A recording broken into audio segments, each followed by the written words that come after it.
자, 이제 다음 작품부터 빠르게 가보도록 하겠습니다. 이제 남은 작품들을 한 번에 쭉 달려갈 테니까 좀 더 집중해 주시고요. 자, 한번 시작하도록 하겠습니다. 첫 번째 이제 우리들의 일그러진 영웅이란 작품입니다. 많이 보셨죠? 영화로도 나왔었고요. 이 작품에서의 이제 시점과 또 어떤 내용이 어떻게 되는지 한번 보도록 하겠습니다. 자, 우리들의 일그러진 영웅 자체 보세요. 아마도 그의 12월 초순의 일이었던 걸로 기억된다. 자, 기억된다라는 것은 뭡니까? 과거죠. 과거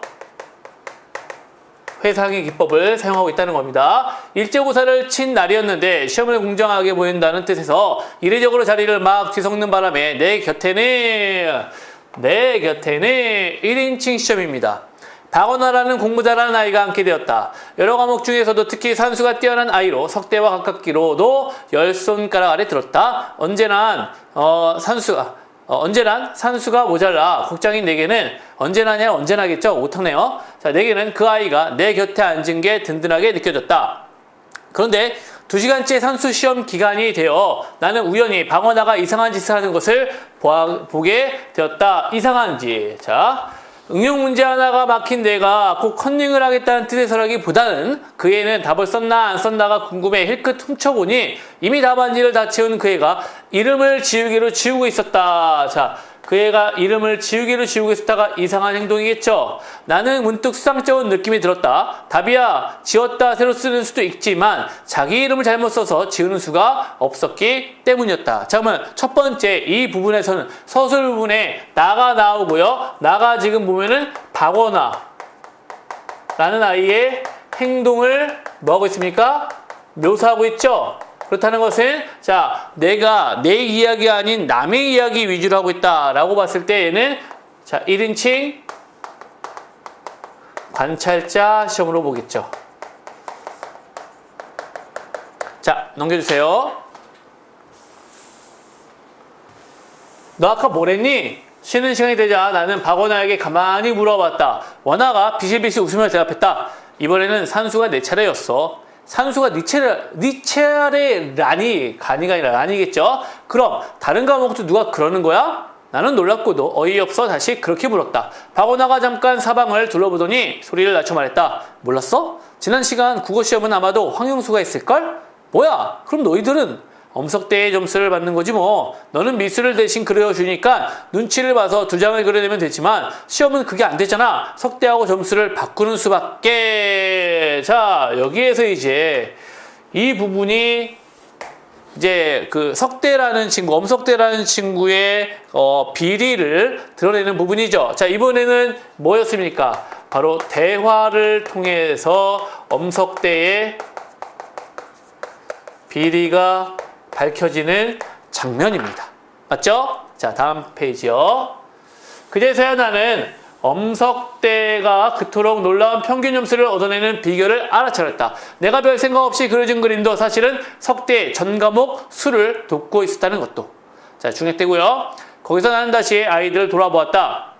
움직일 수 없는 증거가 돼줄 수 있는 것은 그들이었으나 그들이 갑자기 내 편이 되어 그때껏 묵인하고 협조해 오던 석대의 그 같은 비행을 담임선생에게 밝혀주리라는 보장 또한 그리 많아 보이지는 않았다. 거기다가 어떤 의미에서도 그들도 석대의 공범자들이 아닌가, 석대와 힘을 합쳐 담임선생의 공정한 채점을 방해해오지 않았는가 하는 생각이 들자 나는 더욱 자신이 없어졌다. 그때 분명히 석대에게 라이터를 빼앗겨 놓고도 담임선생이 묻자 빌려주었을 뿐이라며 시치미를 떼던 병조의 얼굴이 머릿속에 생생히 떠오르고 모처럼 석대를 마음 놓고 고발할 기회를 주었건만 오히려 내 자신의 자질구레한 잘못들만 가득 적혀있던 시험지들이 섬뜩하게 눈앞에 되살아났다.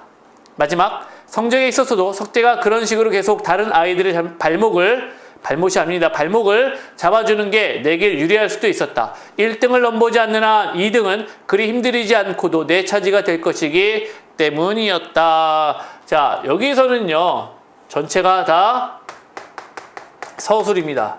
이 서술 부분에서는요 나의 심리 위주였습니다. 그렇다면은 이 나의 심리 위주로 봤을 때는 이 부분만큼은 1인칭 주인공 시점의 역할로도 볼 수 있겠죠. 그렇죠? 그러니까 이 부분만 본다면 그런 역할로 볼 수 있습니다. 그러니까 내가 엄석대라는 인간의 비리를 고발하고자 했으나 어찌 보면은 나의 어떤 이익을 위해서라도 이것은 묵인하는 게 좋을 거라는 나의 심리가 반영된 부분입니다. 그래서 자, 나의 심리는 결국 엄석대의 비리를 눈 감는 걸로 끝나는 이야기를 보여주고 있다는 얘기입니다. 그러니까 제시된 지문 안에서 파악하는 것이 바로 특징인 거죠. 자, 여기서의 주인공은 누구였습니까? 우리들의 일그러진 영, 바로 엄석대가 주인공이었고요. 나는 그 인물을 관찰하면서 그 인물을 통해 자, 나의 변하는 어떤 심리 이런 것들을 들어오기 때문에 1인칭 관찰자 시점의 역할로 볼 수가 있다라는 거죠. 아시겠습니까? 다음 페이지 잠깐 보세요. 그럼 이제 새로운 작품이죠. 그래서 우리 일단은 자, 제가 정리를 한다면은 결국 나는 서술 부분에서 다른 인물의 어떤 행동 묘사 위주로 갔기 때문에 1인칭 관찰자 시점이었고요. 대화 위주로 가면서 엄석대의 비리를 드러내는 부분이 나왔었고요. 서술 부분에서는 나의 심리를 통해 엄석대의 비리를 눈 감는, 즉 나도 다른 사람들과 다를 바가 없는 인간으로 변해가는 모습을 보여줬다. 이렇게 정리를 하면 되겠습니다. 됐죠? 자, 그럼 이제 화랑의 후예로 들어가도록 하겠습니다. 자, 화랑의 후예라는 작품에서는요, 일단 역시 내용을 먼저 좀 파악을 하고 일단은 정리를 하겠습니다. 자, 보세요. 앞부분의 줄거리를 보면 지난해 가을 나는 하면서 이제 나가 또 나옵니다. 1인칭이 있죠. 숙부의 소개로 가문에 대한 자부심이 매우 강한 황진사를 만나게 된다. 자, 황진사와의 만남의 과정에는 숙부의 역할이 있었다는 겁니다. 이 황진사는 가짜 명약이나 책상을 가지고 숙부집을 방문하여 밥을 얻어 먹거나 돈을 얻어간다. 황진사의 처지를 딱하게 여긴 숙무는 이웃의 돈 많은 과부와 황진사의 중매를 주선하려 한다. 이제 황진사가 안타까운 사람이라는 걸 알려주는 겁니다. 그날 저녁 때 황진사가 온 것을 보고 숙부님이 이제 여기 젊고 돈이 있는 색시가 있는데 장가 안 들라고? 하고 물어보았다. 아, 들면은 좋지만 선생도 아시다시피 전량이 있어야지 하는 그의 얼굴에는 완연히 희색이 넘쳤다. 뭐 하는 겁니까? 좋아하는 거죠. 그의 얼굴에 희색이 넘침을 보친 숙부님은 돈이 없어도 장가를 들 수 있다는 것과 장가만 들게 되면 깨끗한 의료가 좋은 음식도 먹을 수 있으리라 하는 것을 일러주신 즉, 아, 그럼냐, 어묵조카수, 규수, 나인 몇 살이고 집안도 이름 있고. 자, 봐봐요. 요 부분은 숙모의 말을 어떻게 되는가? 요약적으로, 이런 걸 이제 요약적으로 제시하는 거예요. 요약 제시입니다. 요약적으로 제시하는 부분입니다. 그러니까 영국에서 규수 나이 몇 살이고, 자, 나이 따지죠. 집안도 이름 있고 집안 따지죠. 자, 남자들 다 비슷하죠. 남자는 나이가 들수록, 그러니까 남자는 어릴 때부터 예쁜 여자를 좋아한답니다. 20살 때 이상형 예쁜 여자, 30살 때 이상형 예쁜 여자, 40살 때 이상형 예쁜 여자, 50살 때 이상형은 예쁘고 젊은 여자, 이렇게 바뀐답니다. 결국 이 황진사 역시 마찬가지였죠. 젊고 예쁜 여자였으면 좋겠다는 어떤 마음, 그런 것들이 이제 반영이 되는데, 요거는 잘 안 따지죠. 즉 황진사는요, 집안을 따집니다. 가문을 중시하는 태도죠. 여기서 우리가 알 수 있는 겁니다. 자, 여기에서 가문을 중시한다라는 걸 알 수가 있는 겁니다. 자, 다음 페이지로 볼게요. 그런 연방 입이 벌어져 침을 흘리며 두 눈에 안데없는 광채를 띠고 숙모님께 대어드는 판이었다. 과부래야 이름 아깝지 뭐. 이제 나이 30밖에 안 되는 걸.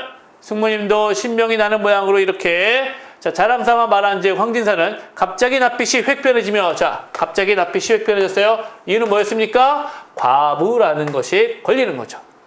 아, 규수가 시방 말씀한 그 규수가 과부란 말씀요? 이렇게 물었다. 왜 그리요? 한순간 침묵이 흘렀다. 황진사의 닫힌 입 가장자리에 미미한 경련이 일어나며 힘없이 두 무릎팍 위에 놓인 그의 두 손은 불불불 떨리고 있었다. 바로 뭡니까? 자, 가문을 중시하기 때문에 과부라는 건 허용이 안 된다는 겁니다. 내가 감히 어떻게 과부랑 말이 안 돼! 이런 거죠. 벽에 걸린 시계가 똑딱똑딱하고 들렸다. 그는 조용히 고깃집부터 좌우를 올렸다. 당차는 말씀요. 과부라니 당하지 않은 말씀을 그는 곧 호령이라도 내릴 듯이 누렇게 부은 두 볼이 꿈쩍꿈쩍하며 녹이 띈 두 눈을 부라리곤 하더니, 녹이 띈 두 눈이라는 것은 이제 화난 거죠. 황후암 6대 직손이요. 이 사람은 자기는 별 볼 일 없지만 뭘 중시하는 태도입니까? 그렇죠. 자신의 어떤 집안, 역시 가문이라고 그랬죠. 가문을 중시하는 태도가 나타나는 겁니다. 다음 페이지요. 하고 다시 황후암 6대 직손이 그래 남의 가문에 출가했던 여자한테 장가들다니 당하긴 한 소리요. 선생도 너무나 과도한 말씀이요. 그는 분함을 누르노라고 목소리에 강한 굴곡이 울리었고 낮에는 비통한 온해의 경련이 일어나 있었다. 내일이라도 그럼 어린 수처녀 골라 혼이나 치지요 뭐? 하고 숙부님도 무안에서 일어났다. 숙부님도 딱했던지 일제 염려 마오. 농담했소. 그럼 일제대구야 한번 탐문에 출가했던 사람과 혼인을 하다니 될 말이요. 내가 어디 황후암을 모르 황익딴 걸 모르. 한즉 그때야 그도 아무렴 그래야 그렇지 뭐 그 어디라고 함부로 어렴시들 황후암이 누구며 황익땡이 누군데 그려. 얼굴을 펴고 이렇게 높은 소리로 외쳤다. 자, 보이십니까? 우리가 읽은 부분만을 가지고 얘기합시다. 자, 여기에서는 일단은 대화 중심이었습니다. 그쵸? 대화 중심이고요. 내가 누굴 바라보는 겁니까? 여기에서 지금 누구 바라보는 거예요? 황진사 바라보는 거죠. 황진사를 보면서 황진사의 대화, 자 이제 이 행동을 이제 보면서 이야기를 진행하고 있는 겁니다. 그래서 1인칭 관찰자 시점이 되는 거고요. 자, 이 대화를 통해서 나타내는 갈등은 뭡니까? 여기서 이제 갈등이 나타납니다. 대화를 통해 갈등이 나타나는데 바로 이제 그 결혼에 대한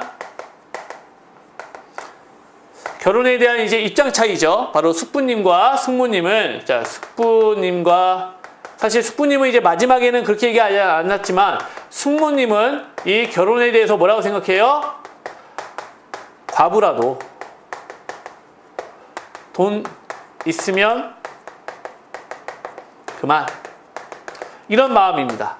하지만, 자, 여기 황진사는 어떤 역할이었습니까? 황진사는요, 결혼에 대해서는 뭐가 중심이 됐어요? 나이도 아까 중요했지만 가문을 중시했죠. 제일 중요한 게 바로 이거였습니다. 가문을 중시하는 태도. 그래서 제목이 뭐였습니까? 화랑의 후예죠. 이 사람은 자기의 가문, 내가 누구의 자손인데 라는 것이 되게 중요했던 겁니다. 참 이런 사람들 우리가 볼 때는 되게 꼴불견이죠. 뭣도 없으면서 자기 집안. 내가 예전에 어땠는지 알아? 내가 과거에는. 그래서 여기서 우리는 뭘 알 수 있습니까? 황진사의 대화를 통해서 황진사는 가문의 얽매이는, 즉 과거의 얽매이는 이런 태도를 가진 사람이다 라는 것을 우리가 파악할 수가 있는 겁니다. 그걸 뭘 통해서요? 대화를 통해서 어떻게 간접적으로 파악을 하고 있다는 겁니다. 아시겠죠? 그래서 이 소설은 바로 대화 중심으로 지금 이야기가 전개되면서 그의 성격이나 어떤 태도가 간접적으로 제시되고 있다. 그리고 그 안에는 자신의 가문을 중시하는, 과거를 중시하는 태도가 드러나 있다라는 게 핵심이었습니다. 아시겠죠? 자, 74페이지에 보면은요, 자, 주요 에피소드들을 통해 본 황진사의 인물 특성은요, 여기 이제 여러 가지 사건들이 나옵니다. 그 중에 우리가 지금 배운 부분은요, 자, 5번째죠. 증매를 서주니까 과부를 소개한다고 화를 낸다. 즉, 명분의 중시, 가문 중시라고 써놓으세요. 바로 그 부분이 지금 우리가 읽은 부분이었습니다. 나머지도 여러분들이 보시면은 내용 파악이 될 거고요. 자, 황진사에 대한 나의 태도는 이중성을 지닌다. 그것을 지적하고 그로 인해 의도하는 작가의 주제의식, 바로 뭡니까? 나는 황진사를 비판하면서도 애정을 가져요. 이것은 황진사의 행동 자체가 비판을 받을 만한 것이면서도 한편으로는 애정을 가지게 한다는 것을 의미한다. 이 이중성이 이 작품의 주제의식이다라는 거. 자, 세 번째 보세요. 김동리가 추구하는 오래된 것은 이 작품에서는 어떻게 드러나는가? 이 작품에서 형성화되고 있는 것은 전통적 정신의 세계라고 하겠다. 그것은 가문의 채통을 중시하는 태도, 선비로서의 의연한 정신, 굴욕을 거부하는 자존의식 따위다. 결국은요, 이런 어떤 과거를 중시하는 태도, 집안을 중시하는 태도가 비판을 받을 수도 있지만 그것이 없는 것도 한편으로는 정말 안타까운 삶의 모습이라는 것을 말하고 싶었던 거죠. 나 역시 황제인사의 이런 태도가 정말 어처구니 없기도 하지만 그의 그런 모습이 또 한편으로는 연민을 자아내는 그런 이미지도 되는 겁니다. 사실 그렇죠. 아무것도 없는 사람이 이런 자존심마저 없다면 그 사람은 굉장히 불쌍한 사람이 될 겁니다. 그래서 어떤 면에서 보면 그런 자존심이 그 사람을 지켜주는, 그 사람을 유지하는 삶의 모습이라고도 우리가 볼 수가 있다는 거죠. 그래서 우리는 그것을 인정해 줘야 된다라는 것이 하나의 입장이다라고 볼 수가 있습니다. 자, 그럼 그 다음 작품으로 넘어가도록 하겠습니다. 자, 이제 광장이라는 작품입니다. 정말 여러분들이 어려워하고 힘들어하는 작품 중에 하나죠. 물론 선생님들도 교수님들도 다 어려워하는 것들이 많이 있습니다. 자, 앞부분의 줄거리는 여러분이 좀 이해를 하실 수 있죠. 나라는 여기에서는 이제 나가 아니라 누구였죠? 갑자기 이름이 생각이 안 나는데 명훈이죠. 그 주인공이 지금 자기의 상황에서 북한에 이제 아버지가 넘어가가지고 자기는 이제 남한에서 더 이상 힘든 상황이 됐죠. 그래서 이제 북한으로 넘어가고 거기를 장교로 들어가고 이제 전투에 참여했다가 결국에는 포로로 잡혀가지고 이제 포로 수용소에서 다시 한번 어디로 갈 것이냐에 대한 어떤 질문을 주고받는 장면들이 앞에 나왔었습니다. 그때 이제 북한과의 대화를 통해서 중립국만을 가겠다고 이제 선언하는 장면 나오죠. 중립국 이렇게 얘기합니다. 그리고 이제 남한과의 어떤 상황은 상상을 통해서 이야기를 전개해갑니다. 거기에서도 역시 중립국을 원합니다. 결국 이 명준이는 결국 중립국을 선택하는 이유 중에 하나는요, 남한도 싫고 북한도 싫다는 얘기입니다. 둘 다 싫기 때문에 어느 한쪽을 선택하는 것이 아니라 자기는 또 다른 세계로 가겠다는 겁니다. 근데 그것이 정말 옳은 세계인지는 몰라요. 자기도 몰라요. 그리고 그냥 떠나는 겁니다. 그래서 이제 제3세계로 중립국으로 가는 제3세계로 가는 배 위에서 갈매기를 보게 됩니다. 갈매기를 보고 이제 그것을 총으로 쏴 죽이려고 그러죠. 그러다가 그 갈매기 옆에 있는 새끼 갈매기를 보게 되죠. 그러나서 깨닫습니다. 저것은 내가 사랑하는 여인과 내가 사랑하는 딸이다. 이렇게 생각을 하게 되는 겁니다. 그래서 내가 무슨 짓을 하려고 했던 건가? 이런 생각에 접어들면서 이제 그것을 놓게 되는 거죠. 그리고 이제 자기는 이런저런 생각을 합니다. 그래서 이제 자기가 가지고 있던 부채를 펼쳐보니까 그 부채에는 갈매기도 있고 이제 바다가 있는데 그 모습을 보면서 지나온 과거를 회상하는 부분이 여기입니다. 자, 펼쳐진 부채가 있다. 자, 이제 부채의 모습입니다. 부채의 끝 넓은 테두리 쪽. 자, 먼저 부채를 보면 이렇게 되어 있죠. 이런 식으로 부채가 되어 있는데, 자, 여기를 먼저 상상을 하는 거죠.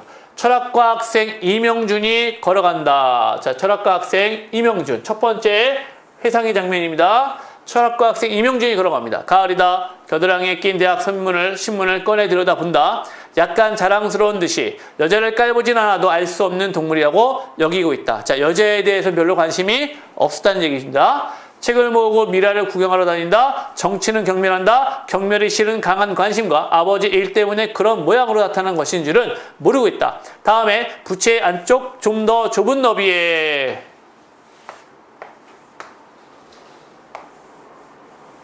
그 다음에요. 여기 하나. 자, 모르고 있다라는 것은 누구의 시점입니까? 이거는 서술자의 시점이죠.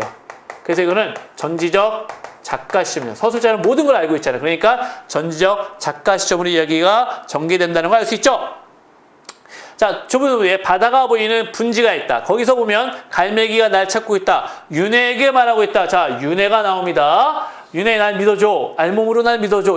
좀 약간 이상하죠? 고기 썩는 냄새가 역한 배 안에서 물결이 흔들리다가 깜빡 잠든 사이에 유토피아의 꿈을 꾸고 있는 자신이 있다. 조선인 코루스 숙소의 창에서 불타는 저녁 노래 힘을 부러운 듯이 바라보고 있는 그도 있다. 구겨진 바바리 코트 속에 시래기처럼 바랜 심장을 안고 은혜가 기다리는 하숙으로 돌아가고 있는 9월의 어느 저녁이 있다. 자, 여기서의 윤혜는 누구냐면은요, 이제 남한에서 사귀었던 여성이 되는 거고요. 은혜는요, 북한에 사귀었던 여성이 되는 거죠. 하룻밤을 보냈던 여성입니다. 다음 페이지요.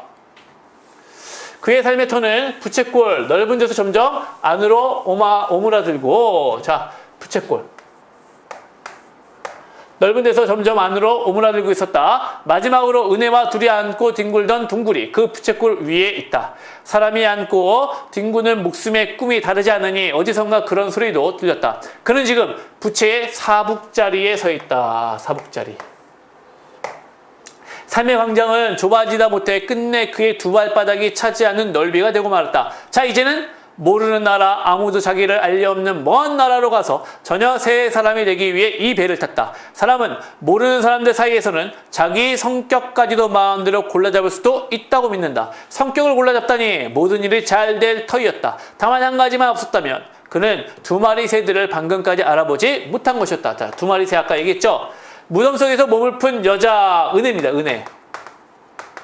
여자의 용기를, 방금 태어난 아기를 한 팔로 보듬고 다른 팔로 무덤을 깨트리고 하늘 높이 치솟는 여자를, 그리고 마침내 그를 찾아내고야만 그들의 사랑을. 자, 이 장면을 통해서 이제 뭐인 걸 알 수 있냐면은요. 자, 보세요. 부채꼴에서부터 안쪽 너비, 부채꼴, 그 다음에 사북자리가 여기입니다. 사북자리.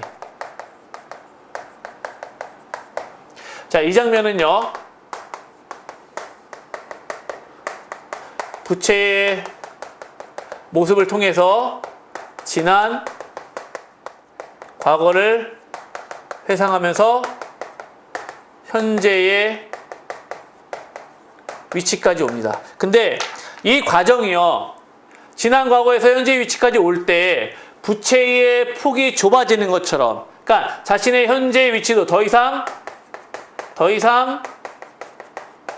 물러설 곳이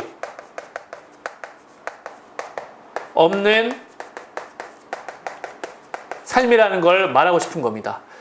과거에서부터 철학과 학생 임용준이라는 삶의 모습은요, 그냥 그 당시까지만 해도 어떻습니까? 그냥 평범한 대학생일 뿐입니다. 근데 그 뒤로 전쟁을 겪으면서 북한을 가면서 이제 개인적인 어떤 삶의 모습이 점점 남들이 이렇게 이해할 수 없는 상황이나 또는 내가 이제 더 이상 물러설 곳이 없는 상황으로 치닫게 되는 거죠. 그리고 맨 마지막 현재 내가 제3국으로 가는 이 배 위에서 더 이상 물러설 곳이 없다는 걸 깨닫게 되는 겁니다. 그때 누굴 보니까 두 마리의 새를 보는 거죠. 그 두 마리의 새를 보고 나는 깨달음이 왔다는 겁니다. 그래서 자, 돌아서서 마스트를 올려다본다. 돌아서서라는 건 전환이죠. 그들은 보이지 않는다. 바다를 본다. 자, 큰 새와 꼬마 새는 바다를 향하여 미끄러지듯 내려오고 있다. 바다. 그녀들이 마음껏 날아다니는 광장을 명주는 처음 알아본다. 부채꼴 사북까지 뒷걸음질 친 그는 지금 핑그르르 뒤로 돌아선다. 제정신이 든 눈에는 비친 푸른 광장에 거기에 있다. 그래서 이런 더 이상 물러설 것이 없는 삶에서 뭘 보는 겁니까? 푸른 광장을 보는 겁니다. 이 푸른 광장이라는 건 의식을 전환했을 때 새로운 이상의 공간이 되는 거죠. 제3세계는 이제 제3국은 이제 사라지게 되는 거고요. 푸른 광장이 내 마음속에 들어오는 겁니다. 그리고 이것은 바다를 상징하는 거죠. 이 바다에는 누가 있어요? 딸과 아내가 있는 거죠. 그렇죠? 은혜와 그 딸이 있는 겁니다. 사실 결혼한 건 아니지만 하룻밤을 이제 자고 나서 이제 그 어떤 임신했다는 사실을 나중에 알게 됐는데 죽음을 맞이했죠. 그래서 이제 그 아내가, 그러니까 아내라고 이제 말하는 건 바로 이제 그 여인이, 사랑하는 여인이 딸을 낳아가지고 그 영혼이 새로 됐다고 얘기를 하는 겁니다. 그래서 이제 자기는 삶의 의미를 찾은 거, 이들과 함께 해야 되겠다. 그래서 마지막 장면은 어떻게 되죠? 그렇죠. 자살을 하게 되는 거죠. 자, 자살을 암시하는 부분이 마지막에 나오게 되는 겁니다. 결국 이 소설은 굉장히 길게 나타나고 있는데요. 한마디로 이제 좀 정리를 하면은요. 서술 시점이요. 지금 어떻습니까? 서술 시점이요. 자, 서술 시점이 전지적 작가 시점입니다. 그리고 전지적 작가 시점을 통해서 이야기하다가 중간중간에 보면은요, 자, 의식의 흐름 기법이 드러납니다. 그 말은 무엇이냐? 의식의 흐름 기법이라는 것은 떠오르는 생각이 떠오르는 대로 이야기를 전개하는 겁니다. 자, 이 부분이 그렇죠. 자기의 생각이 떠오르는 대로 이야기를 전개하고 있는 겁니다. 그래서 의식의 흐름 기법으로 자, 명준의 심리 위주로 서술을 하는 거죠. 이 소설의 특징이 바로 이런 서술상의 특징을 지니고 있다라고 보시면 되겠습니다. 아시겠죠? 그래서 광장이라는 것은 바로 이런 부분들을 우리가 잘 봐야 되는 거고요. 사실 이제 내용 정리하면서 다시 한번 볼게요. 75페이지요. 이명준은 남과 북을 각각 어떤 태도로 보고 있는가? 남은 정치의 광장에는 협잡, 경제 광장에는 사술만이 있는 곳으로 진정한 광장이 없는 밀실만 존재한다. 표시. 진정한 광장이 없습니다. 이때 밀실은 개인적 집착과 이기적 공간이고요. 북은요, 혁명은 없고 혁명의 모방만 있으며 인민은 없고 석상만 있는 곳으로 인식한다. 그러니까 여기는 광장만 있고 밀실은 없다라고 써놓으세요. 광장은 없고 밀실은 없고 광장만이 존재하는 겁니다. 그래서 남과 북에 대한 둘 다 부정적인 태도를 보이고 있습니다. 이명준이 삼국을 선택한 이유는 당연히 뭡니까? 남과 북 둘 다 마음에 들지 않기 때문에 제3국으로 가는 겁니다. 그래서 이념의 대립이 없는 곳으로 가고 싶다는 이명준의 심리가 나왔고요. 다음 페이지. 자, 광장과 밀실이 변증법적으로 통일된 세계가 다 바로 이명준이 꿈꾸던 이상이라면 그 이상세계의 실상을 구체적으로 제시한다면 바로 이명준이 꿈꾸는 이상세계는 남과 북이 지양된 없어진 자 진정한 광장. 그것은 개인의 존재 의미를 부여하는 사회적 삶이 보장된 공간이 될 것이다. 즉 개인적 삶과 사회적 삶을 동시에 만족시키는 세계 표시해 놓으세요. 이게 바로 이명준이 꿈꾸는 진정한 광장이 되는 겁니다. 마지막 자살을 결행하게 된 이유는 결국 뭡니까? 자기가 선택할 곳이 더 이상은 없다는 생각이 들 때 뒤를 돌아보니까 바로 은혜와 딸이 있는 그 바다가 있다는 거죠. 그래서 그들과 함께하고자 하는 마음을 통해 바로 자살을 선택하는 거죠. 밑에서 두 번째 줄 보세요. 은혜와 그의 딸이 죽음을 통해 절대 자유와 평화로 재생하였듯이 부활의 공간인 바다에 뛰어들어 새롭게 소생하고자 하는 겁니다. 결국 이것은 소극적인 어떤 태도로 볼 수가 있겠죠. 적극적으로 저항해서 극복하려는 게 아니라 죽음을 통해서 극복하려는 소극적인 저항의 태도로 볼 수가 있습니다. 자, 큰 새와 작은 새의 의미는 은혜와 그의 딸이라고 그랬고요. 바다에 투신 자살하게 된 이유는 좀 전에 이야기를 했습니다. 그래서 이 작품에서 하나만 더 기억을 해 놓을게요. 마지막에 이 아까 부채의 어떤 모습 점점 마지막에 공간을 갔을 때 그것을 극복해내는 모습은요. 역사 어떤 시에서 나오냐면요. 이육사의 절정이라는 시에서 보면 나옵니다. 절정이라는 시에서 보면은 점점 끝에 가가지고 어디로 갑니까? 자, 처음에는 어디죠? 생각이 잘 안 나네요. 그 다음에 서리빨 칼날진 그 위 고원으로 가죠. 북방이었죠, 맞아? 북방에서 고원으로 갑니다. 그 고원에서 어디다 무릎을 꿇어야 되나? 한 발 제겨 들고 쫓았다.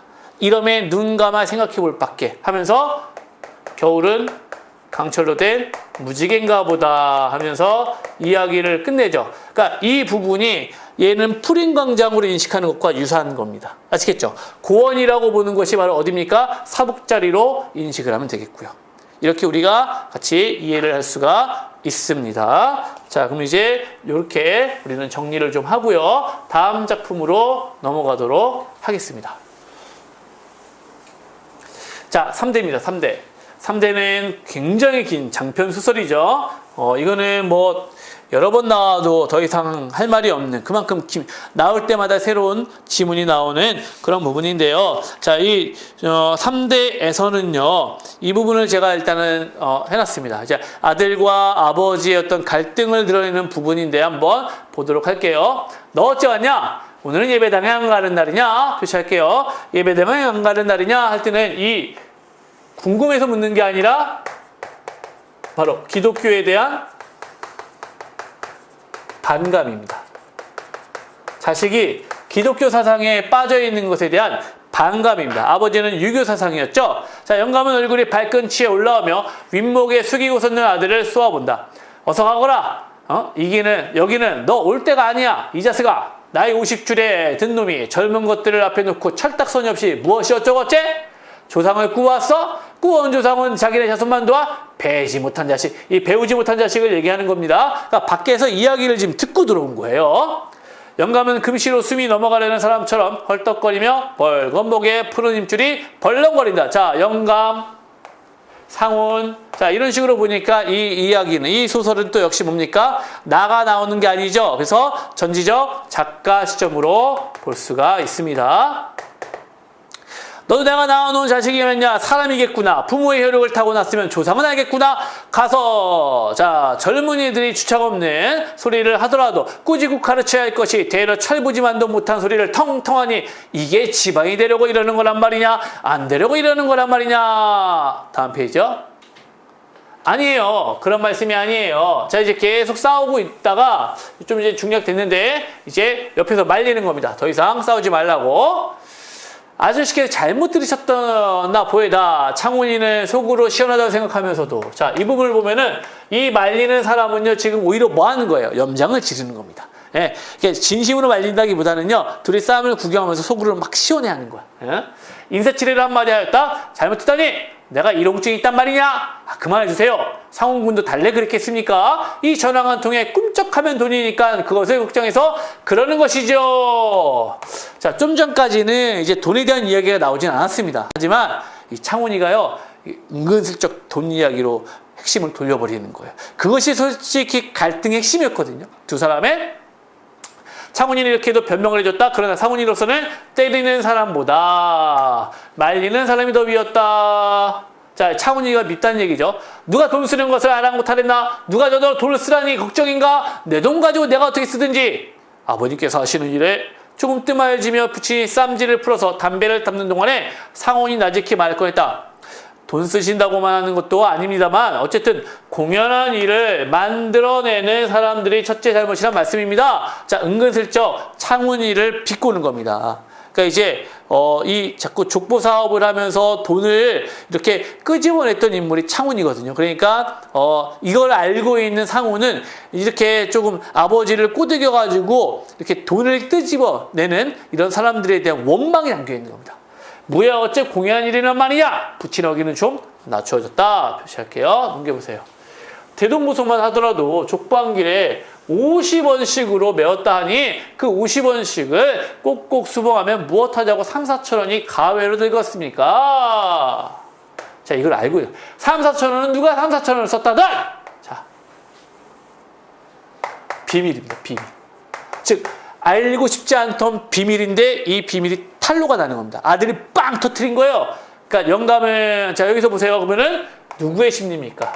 영감의 심리. 아들의 말이 옳다고 생각했으나 실상 그 3, 4천 원이란 돈이 족보 박는 데 직접으로 들어가는 것이 아니라 머머조씨로 무한 지배의 계통을 이어서 일문일종에 끼려한 즉 군식구가 늘면 양반의 진국이 묽어질까 보아 반대를 하는 축들이 많으니까 그 입들을 씻기기 위하여 쓴 것이다. 하기 때문에 남봉자식이 남봉핀 돈 액수를 줄이듯이 이 영감도 실상은 한 1,000원 썼다고 하는 것이다. 중간에 협잡배는 이런 약점을 노리고 우려 쓰는 것이지만 이 영감으로서는 성한 돈 가지고 이런 병신구실해 보기는 처음이다. 자, 이게 바로 아까 창훈 일당입니다. 그렇기 때문에 이 부분은 지금 누구의 심리예요? 영감의 심리죠. 조의관의 심리입니다. 이 소설은요, 바로 이렇게 특정 인물의 시각에서 이런 걸 이제 이렇게 얘기합니다. 특정 인물의 시각에서 서술한다는 거죠. 객관적으로 바라보는 게 아니라 이 부분에서는 주관적으로 영감의 심리 위주로 나타나는 겁니다. 그렇죠? 그에 얼마나 쓰셨던지요. 그런 돈은 좀 유리하게 쓰셨으면 좋겠다는 말씀입니다. 제화제 유구무원의 시대는 지났다 하더라도 노친앞이라 말은 공순했으나 속은 달았다. 지금 이제 조상훈의 입장이죠. 어떻게 유리하게 쓰란 말이냐. 너같이 5, 6천 원씩 학교에 뒤밀고 제 손으로 가르친 남의 딸 자식이 유리하는 것이 유리하게 쓰는 방법이라 라는 거는 보세요. 자신의 비밀이 까발려지니까요. 이거는 아들의 즉 상훈의 약점입니다. 그 독립투사의 딸을 홍경애를 유인해가지고요 자신의 첩으로 삼아서 이제 임신을 시켜가지고 버렸죠.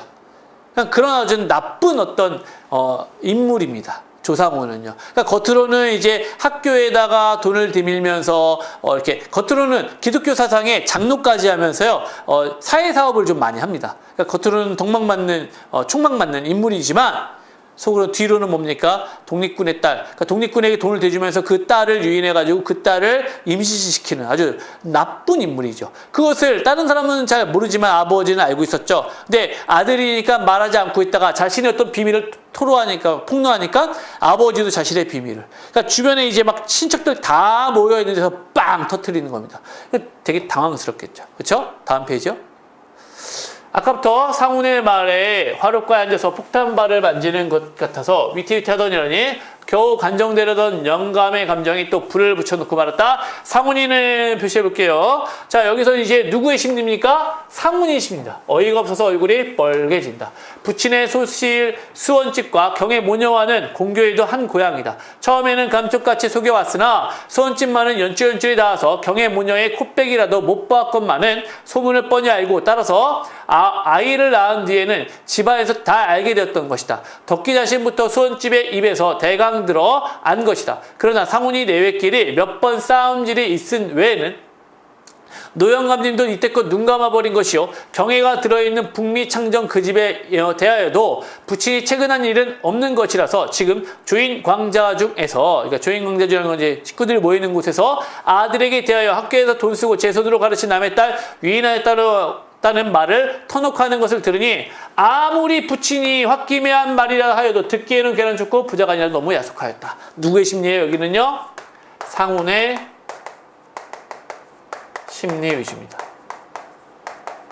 자, 아시겠습니까? 자, 이 소설은요, 특정 인물, 즉, 앞부분은 조의관의 심리 위주, 여기는요, 조상훈의 심리 위주, 마치 1인칭 주인공 시점으로 이야기하듯이 시점이 변화된 것처럼 보이는 겁니다. 근데 시점이 변화된 건 아니고요, 전지적 작가 시점에서 특정 인물의 시각에서 서술하는 부분입니다. 그래서 자, 상훈이의 심리를 이야기하는 거죠. 여기서 얘기했던 경애가 바로 홍경애를 얘기하는 거고요. 그 홍경애가 바로 이제 자기가 유인했던 그 딸을 얘기하는 겁니다. 근데 그것이 이제 수원집은 누구냐? 바로 조의관의 후처였죠. 그러니까 이제 30살 먹은 이제 조의관은 70살 먹었었는데 거의 딸뻘이나 되는 그런 수원집을 맞이해서 딸을 낳았죠. 그러니까 이런 상황에서 그 수원집이 자식을 낳고 나서는 이제 집안에서 기세가 등등해진 거죠. 그래서 그 이야기를 흘려버린 거고 조덕기도 알고 이제 막 아버지도 알고 그랬는데 감춰주고 있다가 이제 빵 터트린 겁니다. 그러니까 야속한 거죠. 자기가 먼저 잘못한 건 이해 못해요. 내가 3, 4천 원 쓴 거를 터트리지 않았으면 아버지도 그러지 않았을 텐데 이렇게 터트려 놓고 아버지가 더 큰 걸 터트려 버리니까 아이 나는 그럴 수 있지만 아버지 이건 아니지 하면서 열받는 겁니다. 아버님께서는 너무 심한 말씀하십니다만 어쨌든 세상에 좀 할 일이 많습니까? 교육사업, 도서관사업, 지금 조선어 자전 편찬하는데 이게 바로 누가? 조상훈이 하고자 하는 일들의 내용인 거죠. 그러니까 조상훈은 이런 일들을 하면서 돈을 써왔다는 이야기입니다. 아시겠죠? 자, 다음 페이지 잠깐. 예, 다음 페이지는 새로운 거죠. 자, 그래서 3대의 내용을 다시 한번 정리하겠습니다. 77페이지를 보면은요, 조의관, 조상훈, 조덕기로 이어지는 세대는 구한말, 개화기, 일제강점기로 이어지는 시대의 흐름과 깊은 연관을 가진다고 볼 때 각 작가가 각 시대를 해석하는 눈은 어떠한가. 그래서 각각의 어떤 대표적인 측면을 가지고 있고요. 조상훈, 조의관, 그 다음에 조덕기에 대해서 조상훈은 약간 개화기 인물이지만 부정적인 인물로 묘사하고 있고요. 조의관은 봉건의식에 사로잡혀서 자신의 가문을 중시하는 태도, 이런 것으로 보이고 있고요. 조덕기는 아버지와 할아버지 사이에서 이러지도 저러지도 못하는 우유부단한 인물로 약간 묘사가 되고 있습니다. 그래서 그런 부분을 기억하면 될 것 같고요. 자, 대립상이라는 것도요. 1, 2, 3번을 통해서 한번 보도록 하면 되겠습니다. 가장 일단은 핵심적인 건 아버지와 아들은 대립각, 갈등을 세우고 있고요. 할아버지와 손자에 대한 믿음이 더욱더 강하다는 것, 그리고 그래서 아버지도 아들보다는 그러니까 아들에 대한 어떤 미움이 직접적인 원인이 아니라 할아버지로 인한, 그러니까 자기 아버지로 인한 그런 갈등이 아들에게까지도 미친다라고 보면은 될 것 같습니다. 다음 페이지요. 자, 조상훈과 홍경애의 관계를 바라보는 덕기는 매우 비판적이다. 이 태도는 이유, 필순이에 대한 자신의 태도에서 드러나는데 어떻게 구체화되고 있는가라는 거 이제 보시면 됩니다. 조상훈이 이제 홍경애를 듣다가 애욕에 수렁에 빠진다라는 건 이제 홍경애를 사랑하게 되고 딸을 낳게 되고 자식을 낳게 되고 이렇게 되는 거고요.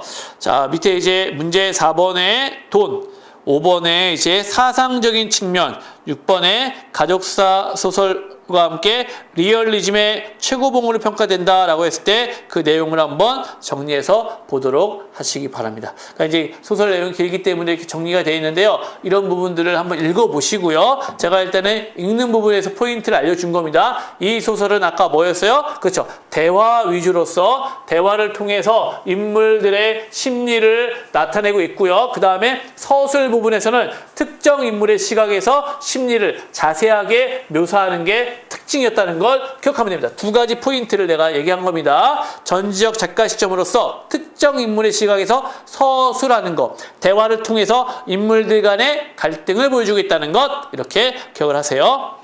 자, 이제 9번째 병신과 머저리라는 소설입니다. 자, 이 소설의 내용을 한번 또 이야기를 해보도록 하겠습니다. 자, 나는 관모가 나타날 때까지 동굴을 들락날락하고만 있다. 드디어 관모는 동굴까지 올라왔다. 그 얼굴이 어둠 속에서 땀에 번들거렸다. 그는 대뜸 동강당한 팔 핑계를 하고 들어누워 처먹고만 있을 테냐? 하고며 오늘은 네놈도 같이 겨울 준비를 해야겠다.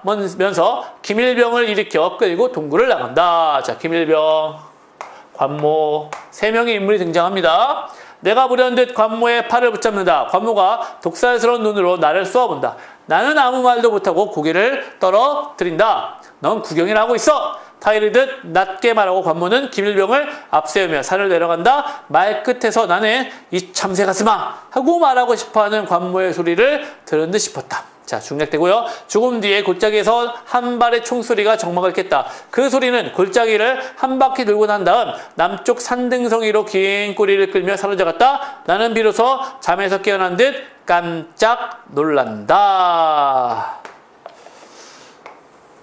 이렇게 나옵니다. 자, 여기서 보면은 나의 심리가 계속 등장하고 있죠. 그리고 관모와 김일병의 이야기가 등장하는데 이것은 바로 무엇이냐면 형이 쓴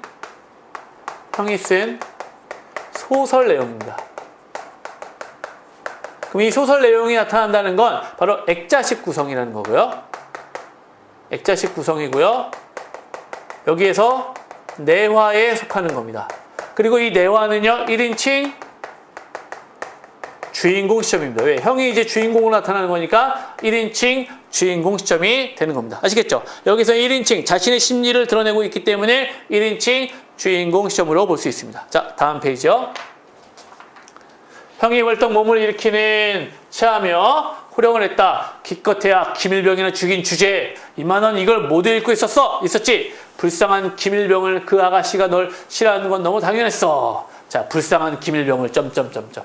이게 무슨 내용이냐면요. 내가 이제 형이 쓴 소설을 계속 읽다가 결말을 내지 않는 걸 보고 이제 그 결말을 처리하는 겁니다. 내가 이제 김일병을 죽이는 장면으로 형이 김일병을 죽이는 장면으로 이제 묘사를 했습니다. 근데 형이 어느 날 돌아와서 그 소설의 내용을 바꿨죠. 관모를 쏘아 죽이는 장면으로. 형이 실제로 겪었던 사실이지만 그 사실에서 실제로는 관모를 쏘아 죽이지 못했던 겁니다. 하지만 마음속에서 관모를 쏘아 죽이고 싶었던 마음이 있었기에 소설의 결말을 내지 않고 망설이고 있었는데 결국에는 동생이 쓴 걸 보고 바꿔서 썼던 겁니다. 근데 이제 그 소설을 태우는 거죠. 보세요, 이제. 그 아가씨가 널 싫어하는 건 너무 당연해서 이게 내가 아가씨와 헤어진 장면을 대해서 얘기하는데 이런 나의 어떤 그 소극적인 태도에 대해서 형은 비판하는 거죠. 순서는 디몬벅이었지만 무엇을 이야기하려는 것인지는 분명했다. 나는 형을 쏘아보았으나 그때 형도 나를 마주 쏘아보았기 때문에 시선을 흘리고 말았다. 그러니까 약간 형이 좀 더 강하다는 걸 알 수 있죠.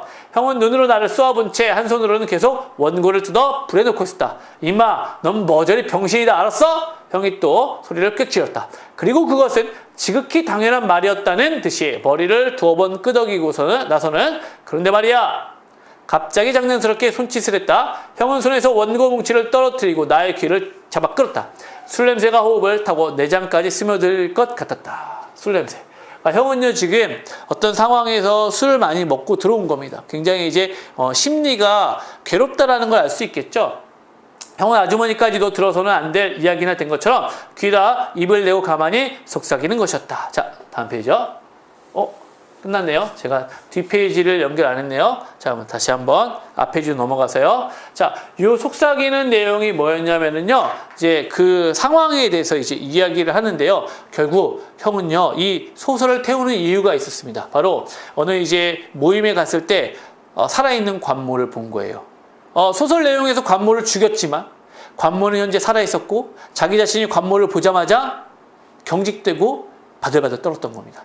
그걸 보면서 자신의 태도에 대해서도 정말 비참하게 생각하면서 이따의 소설은 필요 없어 하고 이제 소설을 불태우게 되는 거죠. 하지만 형은 그걸 불태움으로써 다시 현실에 복귀하고자 하는 마음을 드러내고 있었습니다. 그 마음은 무슨 마음이었냐면요. 바로 형은 이제 의사로서 어떤 어린 소녀 아이를 수술하다가 이제 의료사고 때문에 문을 닫게 되고 그 죄책감으로 계속 살고 있었던 거거든요. 근데 그것을 이제 다 잊고 다시 새 출발하겠다는 마음을 갖고 있었던 겁니다. 하지만 나는 그러지 못했다는 거죠. 나는 그것을 극복하지 못하는 모습을 보여주면서 형과는 다른 자신을 진정한 병신, 머저리로 이제 생각하고 있다는 겁니다. 결국 여기서의 주인공은 누구냐면요. 형이 되는 거고요. 그래서 나라는 인물은 형을 관찰하는 1인칭 관찰자 시점이 되는 겁니다. 1인칭 관찰자 시점. 자, 그럼 이제 중간중간의 내용을 한번 보도록 할게요.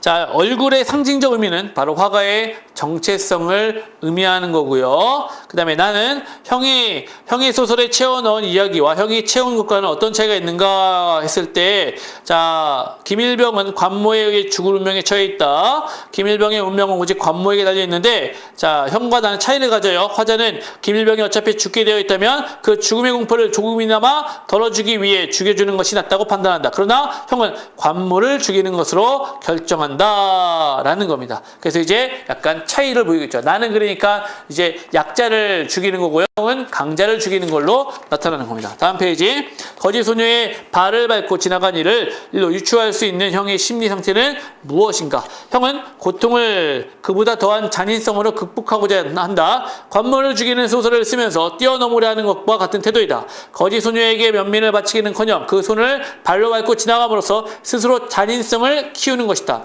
이리하여 내면에 웅크리고 있는 일말의 연민도 용납하지 않는 비정한 투쟁심을 불붙이려 한다. 그러니까 자신의 어떤 연민, 이런 것들로 인한 실수, 이런 것을 벗어나고자 하는 형의 노력으로 보면은 되겠습니다. 형과 나와의 갈등은요, 바로 문제를 해결하는 데 있어서의 해결 방식이었죠. 그래서 화자가 정신적으로 나약한 삶을 사는 것에 비해 형은 투지를 불사릅니다. 그러니까 나는 여인과 헤어질 때 그 여자가 이제 당신은 꿈도 없고 야망도 없고 이렇다고 할 때 그런 것 같아 하면서 이제 헤어졌던 상황이 바로 이런 내용을 드러내고 있는 거죠. 형이 소설을 쓰게 된 이유는요, 사고로 인해 위신의 추락과 인간적 열등감을 떨쳐버리려는 정신적 노력의 일환이다. 이 소설 쓰기로 형은 다시금 사리와 같은 투쟁심을 키운다. 즉 소설을 나중에 쓰고 불태움으로써 다시 생활전선에 복귀하게 된다는 이야기가 되는 겁니다. 자, 됐죠? 그럼 이제 10번째 수라도와 그 다음에 11번째 바비도는요, 여러분들이 이제 간단하게 내용을 좀 보면 될 것 같고요. 자, 12번째, 자, 이제 무진기행을 보도록 하겠습니다. 자, 무진기행은요, 여기에서는 이제 핵심 내용이 나오는데, 안개라는 것이 여기서는 중요한 역할을 차지합니다. 자, 무진의 명산물은 없는 게 없다. 나는 1인칭이죠. 알고 있다. 그것은 안개다. 아침에 잠자리에서 일어나서 밖으로 나오면 밤사이에 진주해온 적군들처럼 안개가 무진을 삥 둘러싸고 있는 것이었다. 무진을 둘러싸고 있던 산들도 안개에 의하여 보이지 않는 먼 곳으로 유배당해 버리고 없었다. 안개는 마치 이승의 한의에 있어서 매일 밤 찾아오는 여기가 뿜어내놓는 입김과 같았다. 자, 안개에 대한 설명입니다. 안개에 대한 무진의 명물, 안개에 대한 설명이고요. 해가 떠오르고 바람이 바다 쪽에서 방향을 바꿔 불어오기 전에는 사람들의 힘으로써 그것을 헤쳐버릴 수가 없었다. 손으로 잡을 수 없으면서도 그것은 뚜렷이 존재했고 사람들을 둘러쌌고 먼 곳에 있는 것으로부터 사람들을 떼어놓았다. 안개. 무진의 안개, 무진의 아침에 사람들이 만나는 안개, 사람들로 하여금 해를, 바람을 간절하게 부르게 하는 무진의 안개. 그것이 무진의 명산물이 아닐 수 있을까? 그래서 이제 안개에 대한 소개가 쭉 연결되고 있습니다. 서술을 통해서. 자, 그 페이지에 보면은요, 안개의 상징적 의미는 하고 돼 있죠? 보세요. 환몽적인 세계를 젖은 이미지로 그리고 있는 안개의 상징적 의미를 통해 인간의 내부에 끈적끈적 젖어 있는 일탈과 욕정의 원초적 세계를 드러내고 있다. 즉, 안개는 무언가를 가리고 있는 겁니다. 그 안에 있는, 자, 보세요. 여기서 보면 해를, 바람을 간절히 부르게 하는 무진의 안개. 즉, 내면에 숨겨져 있는 다른 것을 보이는 것. 그것이 바로 여기서는 인간의 욕망, 욕정으로 보는 겁니다. 아시겠죠? 자, 다음 페이지요. 그러나 나는 돌아서서 전부의 눈을 펴 이제 마지막 장면입니다. 무진의 이제 아내가 잠깐 갔다 오라고 해서 왔는데 거기에서 이제 한 여자를 만나게 되는 거죠. 그 여자를 만나면서 처음에는 그냥 아무렇지도 않게 만났지만 점점 사랑을 하게 되는 겁니다. 그래서 이제 아내가 다시 돌아오라는 전보를 보내게 되죠. 그 전보를 보고요, 이제 편지를 썼습니다. 갑자기 떠나게 되었습니다. 찾아가서 말로써 오늘 제가 먼저 가는 것을 알리고 싶었습니다만 대화란 항상 의외의 방향으로 나가버리기를 좋아하기 때문에 이렇게 글로써 알리는 것입니다. 간단히 쓰겠습니다. 사랑하고 있습니다.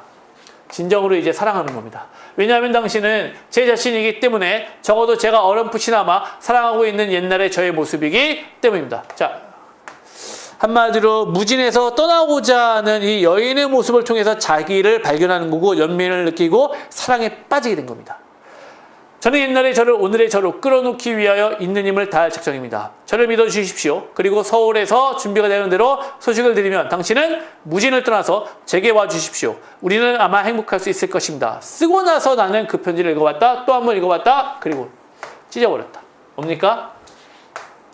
용기가 없는 거죠. 마음에 어떤 있는 말을, 마음속의 말을요, 고백할 수 없습니다.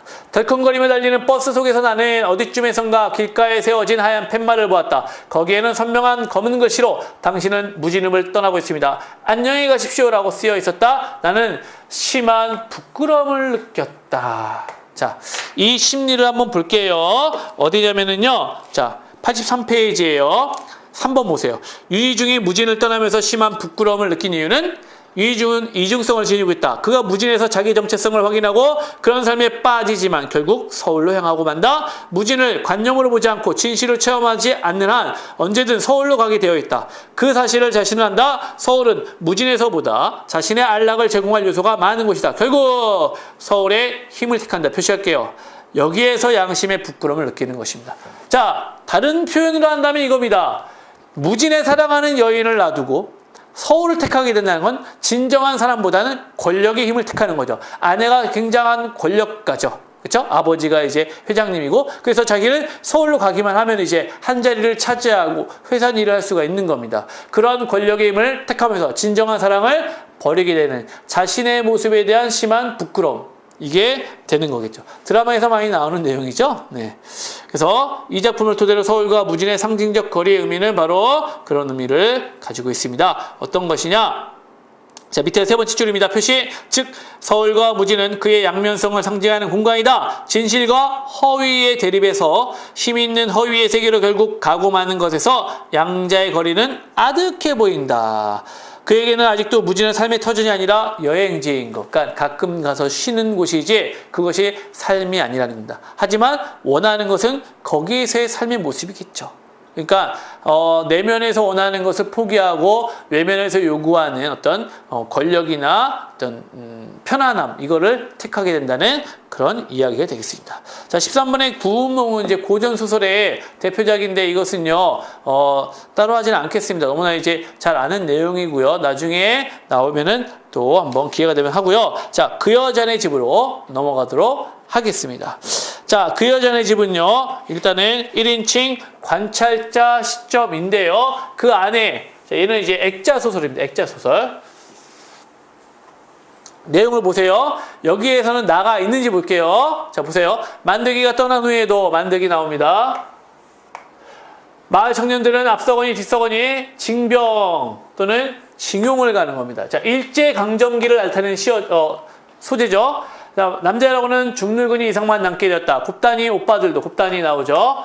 도시로 나가 공장에 취직한 셋째 오빠와 부모님을 모시는 큰 오빠 빼고 두 오빠가 징용으로 나가 아들 부잣집이 허룩해졌다. 장정만 데려가는 게 아니라 양식 공출도 극악해져. 양식 공출. 그 풍요하던 마을도 앞으로 넘길 보릿고개의 걱정이 태산 같았다. 굳은 날 부침질만 해도 서로 나누느라 한 채 반은 붙여야 했던 인심도 스스로 금가기 시작할 무렵이었다. 자, 인심도 금가기 시작할 무렵이라는 건 일제강점기 피해입니다. 아주 나쁜 소식이 연병보다 더 흉흉하고 걷잡을 수 없이 온 동네를 휩쓸었다. 전에도 여자 정신대에 대해서 정신대 문제 아주 모르고 있던 것은 아니다. 일본 본토나 남양군도에 가서 일하고 싶은 처녀들은 지원하면 보내주고 나중에 집에 송금도 할 수 있다는 면사무소의 공문이 한바탕 돈 후였지만 그럴 생각이 있는 집은 한 집도 없었고 설마 돈벌이를 강제로 보내리라고는 아무도 짐작을 못했다. 그러나 들려오는 소문은 그게 아니어서 몇 사람씩 배당을 받은 면사무소 노무과 서기들과 순서들이 관연한 딸을 가진 집을 위협도 하고 다짜고짜 끌어가는 일까지 있다고 했다. 설마 하는 사이에 더 나쁜 일이 생겼다. 이제 실제 사건을 이야기하는 겁니다. 자, 이 부분을 보면 어때요? 전지적 작가 시점이죠. 나는 나오지 않고 만드기와 곱단이 이야기를 중심으로 내용이 서술되고 있죠. 전지적 작가 시점입니다. 그러니까 내화에서는요, 전지적 작가 시점으로 이야기가 진행이 되었습니다. 다음 페이지요. 오늘 여기 오게 된 것도 글쎄요. 이건 이제 외화의 마지막 장면입니다. 자, 그동안의 이야기를 보면은 내가 전체적인 소설의 내용은 이거죠. 내가 김용택 시인의 그 여자네 집이라는 시를 읽으면서 바로 어린 시절의 곱단이와 만드기 이야기를 떠올립니다. 그 어린 시절의 곱단이와 만드기는 서로 사랑을 하고 되게 잘 됐었지만 일제강점기의 징용과 징병, 그 다음에 정신대 문제로 인해서 둘은 어쩔 수 없이 헤어지게 되죠. 그리고 서로 다른 남자, 다른 여자와 결혼을 하게 돼서 살아가게 됐다는 이야기입니다. 그리고 나는 서울로 오면서 헤어지게 됐고요. 그런 이야기, 이제 둘의 사랑 이야기의 내화고요. 그 둘의 사랑이 깨지게 된 원인을 정신대 사건으로 보게 된 거죠. 그러다가 이제 커서 순애랑 만드기를 이제 이렇게 고향 모임에서 만나게 되죠. 그때 이제 순애의 이야기를 들으면서 나는 만드기를 미워하게 됩니다. 평생 곱단이를 잊지 못하고 살아가고 있었다는 거죠. 그래서 이제 그런 미움을 갖고 있다가 정신대 모임에 내가 딱 왔는데 만드기가 있는 거예요. 그래서 만드기를 쫓아갖고 당신 뭐예요? 아직까지도 곱단이 잊지 못했어요? 아내 죽으니까 여기 온 거예요? 아이고 대단하십니다. 막 이러니까 커피숍으로 끌고 갔죠, 만드기가. 그리고 이제 얘기를 하는 겁니다. 오늘 여기 오게 된 것도, 자, 정신대 모임에 오게 된 것도 글쎄요. 내가 아직도 내가 설명할 수 있을 것 같지 않지만 아마 얼마 전 우연히 일본 잡지에서 정신대 문제를 애써 대수롭지 여기지 않으려는 일본 사람들의 생각을 읽고 분통이 터진 것과 관계가 있겠죠. 강제였다는 증거가 있느냐, 수적으로 너무 부풀려 말한다, 이런 투였어요. 범죄의식이 전혀 없더군요. 그걸 참을 수가 없었어요. 비록 곱단이 얼굴은 생각나지 않지만, 자, 곱단이를 잊지 않았을 거라고 얘기하지만 그게 아니라 생각나지 않아요. 나는 지금도 생생하게 느낄 수 있어요. 곱단이가 딴 데로 시집가면서 느꼈을 분하고 억울하고 절망적인 심정을요. 나는 정신대 할머니처럼 직접 당한 사람의 원한이다. 그걸 면한 사람들의 한까지 보태고 싶었어요. 이게 주제의식이죠. 주제의식입니다. 당한 사람이나 면한 사람이나 똑같이 그 제국주의적 폭력의 희생자였다거나 생각해요. 면하긴 했지만 면하기 위해 어떻게들 했나요? 강도의 폭력을 피하기 위해 얼떨결에 10층에서 뛰어내려 죽었다. 비유적 표현이죠. 이게 이제 정신들을 가기 싫어가지고 딴 집에 시집간 곱단이를 상징하는 겁니다. 강도는 죄가 없고 자살이 되나요? 삼천리 강산 방방곡곡에서 사랑의 기쁨, 그 향기로운 숨결을 모조리 질식시켜버리니 그 천인공노할 범죄를 잊어버린다면 우리는 사람도 아니죠. 당한 자의 한에다 면한 자의 분노까지 보태고 싶은 내 마음 알겠어요? 마지막 한 번 더 얘기하죠.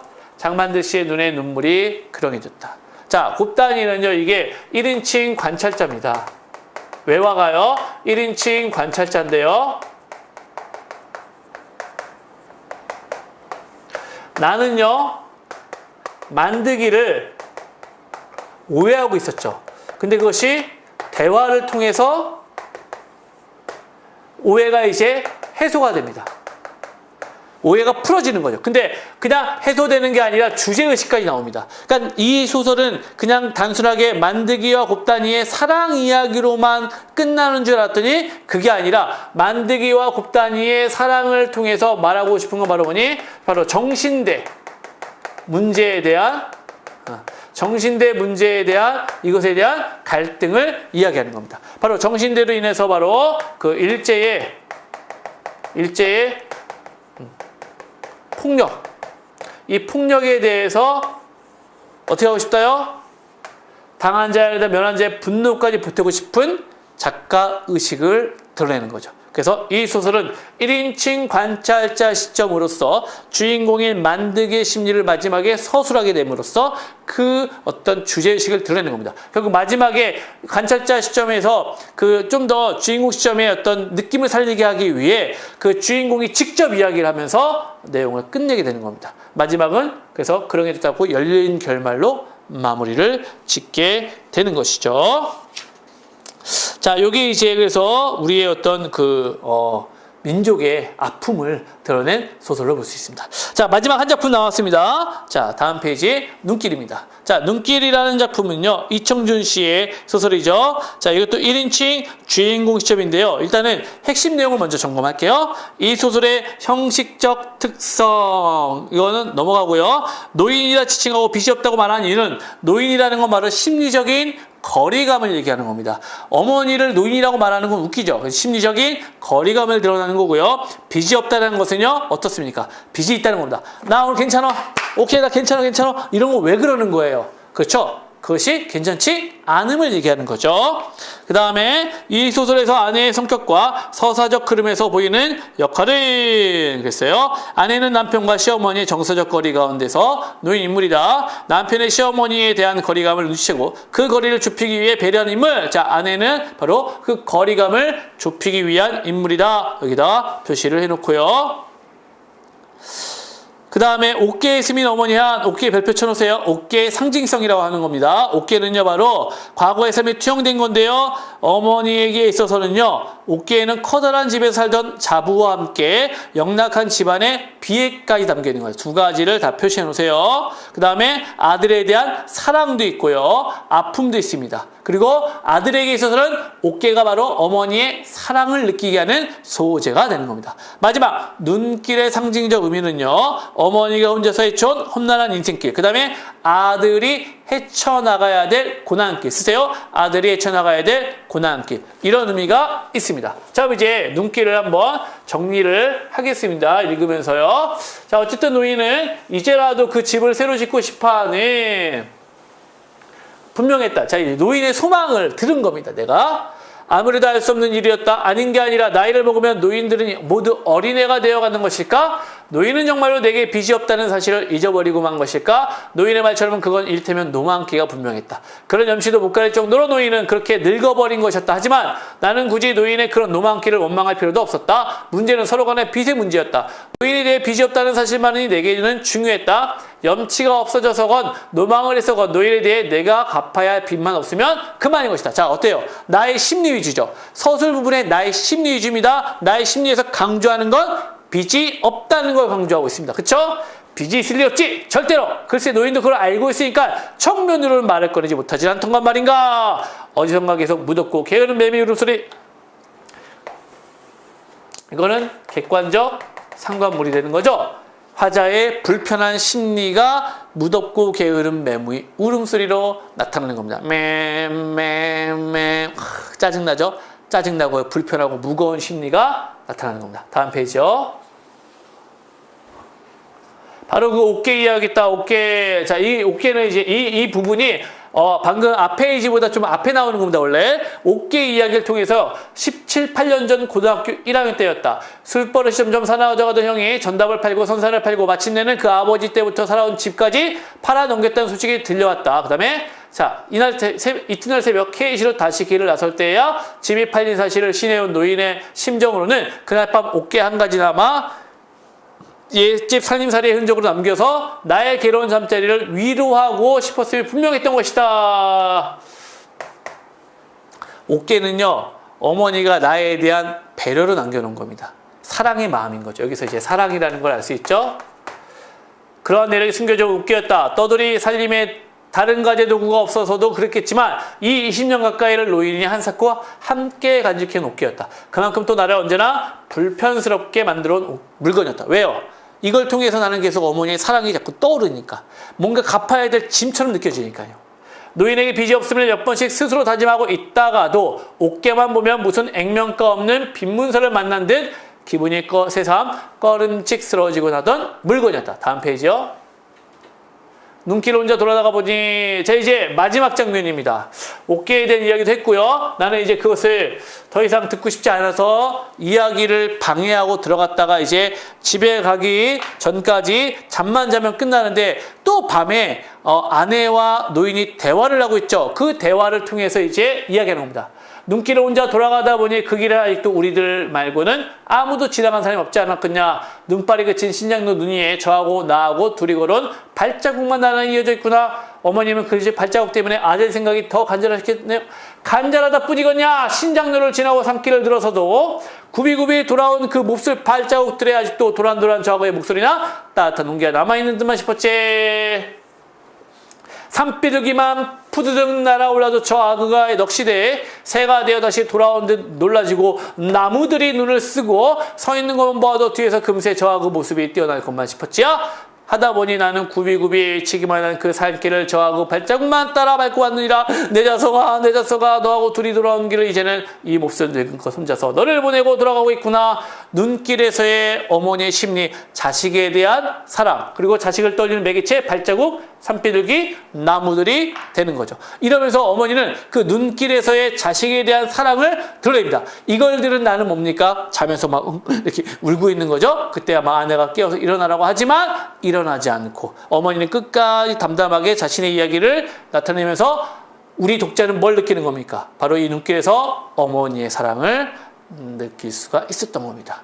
자, 일단은 소설이 이렇게 오늘 지금 이번 타임은 좀 많이 길었죠. 소설을 다 끝내느라고 이렇게 됐는데 여러분 소설을 읽으면서 제가 포인트를 준 건 딱 그겁니다. 이 소설들의 짧은 내용을 통해서 일단은 무엇을 말하고자 하는지, 그 짧은 지문화에서 말하고자 하는 것이 무엇인지를 찾아내는 방법이었습니다. 시점을 찾는 거고요. 대화를 통해 성격을 제시하는 방법이고요. 이런 것들을 잘 찾아낼 수만 있다면 어떤 문제가 나오더라도 소설에서는요, 내용 파악하는 게 어렵지가 않을 겁니다. 자, 다시 한번 복습을 잘 해보시고요. 여러분들 방송을 보시면서 지문들, 그 부분들을 좀 기억 좀 해주시길 바라겠습니다. 자, 오늘 수업 여기까지 하겠습니다.